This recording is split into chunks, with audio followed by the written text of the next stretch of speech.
सावळ्या, अरे एका गाढवाला तू इथे बाशिंग बांधून घेऊन आला हा? हे बघा महाराज, मी माझ्या लेकाला मानानं इथं घेऊन आलोय. तुझ्या लेकी संग त्याचं लगीन लावीन आणि मगच कुंभारवाड्यात जाईन. तर नावाचा सावळ्या कुंभार आहे मी.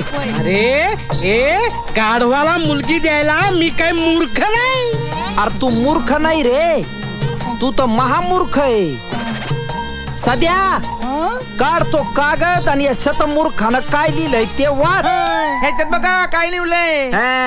ह्याच्यात लिहिलंय, सावळ्याचा मुलगा जरी येडा असला तरी बी राजानं आपली पोरगी त्याला द्यायलाच पाहिजे. सावळ्याचा मुलगा जरी दगड असला तरी राजानं आपली पोरगी त्याला द्यायलाच पाहिजे. सावळ्याचा मुलगा गाढव असला तरी राजानं आपली पोरगी त्याला द्यायलाच पाहिजे. द्यायलाच पाहिजे. अरे राजा, तू आज लिहून दिलं होतं ना मला हे. तुला वाटलं हा मनुष्य मूर्ख आहे, पण असं नसतं. शेराला सव्वा शेर भेटतच असतो. काय रे परदाना, हे तुझ्याच हाताचं हँड रायटिंग ना. ए परधान्या, जा यांच्या जावयाला मानानं घेऊन ये. जा, तर आम्ही याई भेट करून घेतो.